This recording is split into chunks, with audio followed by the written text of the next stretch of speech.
When I moved in with Chloe, I thought I'd finally found a normal roommate, which honestly felt rare at that point. I'd already lived with someone who never paid rent on time, someone who adopted 3 cats without asking, and one girl who genuinely believed washing dishes ruined the energy of the kitchen. So when Chloe arrived with labeled storage boxes, steady employment, and a calm personality, I thought I'd won the roommate lottery. She was quiet, organized, and weirdly interested in my life. At first, it felt flattering. She remembered details about my job, my ex-boyfriend, my family drama, even stories I'd only mentioned once casually over wine. Looking back now, that should have scared me. But at the time, I just thought she was attentive. We became close quickly.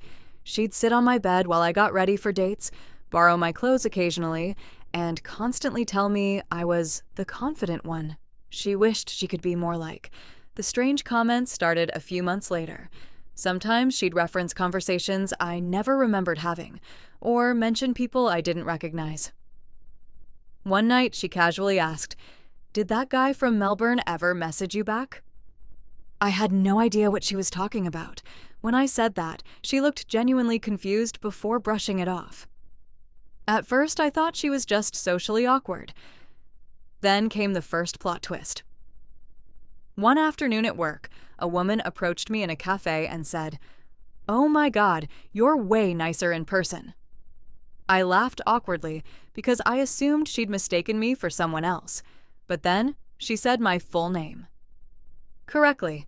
She claimed we'd spoken online for months through a private Instagram account, except I'd never spoken to her before in my life. The conversation left me deeply unsettled. That night, I searched for the account she mentioned. And there it was. A profile using my photos, my name, my interests, even stories from my childhood. Only it wasn't me running it.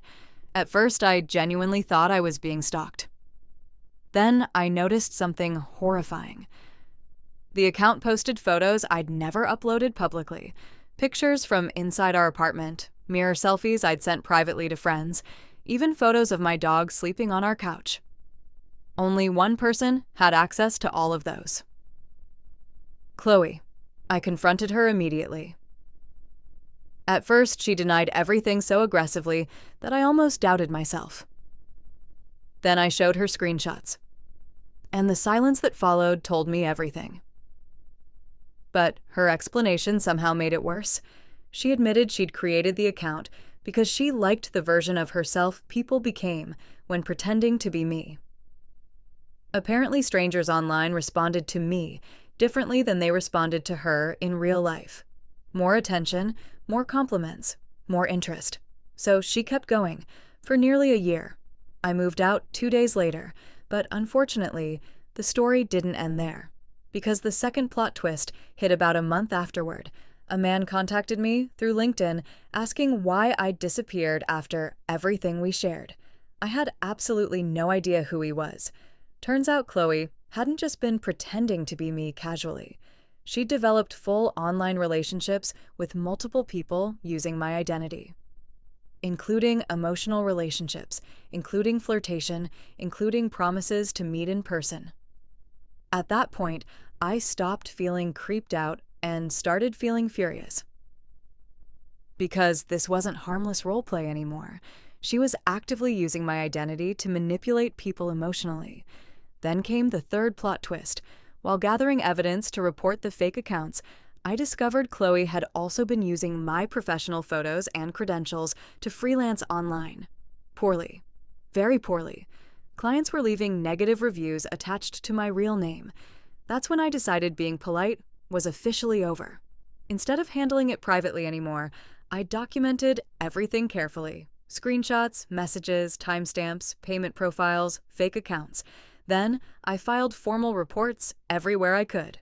Social media platforms, freelance sites, identity fraud complaints. And finally, I exposed the truth publicly. Not dramatically, not cruelly, just factually. The fallout was immediate. Mutual friends cut ties with Chloe almost overnight because nobody trusted her anymore. Several people she deceived online demanded explanations publicly. Her freelance accounts disappeared within days, and the best revenge payoff: her entire fake online world collapsed instantly because none of it actually belonged to her. The confidence, the personality, the attention, it had all been stolen. A few months later, she sent me one final message: "You ruined my life." And honestly, that almost made me laugh, because she spent a year trying to wear my identity like a costume, without realizing how exhausting it actually was living my real life.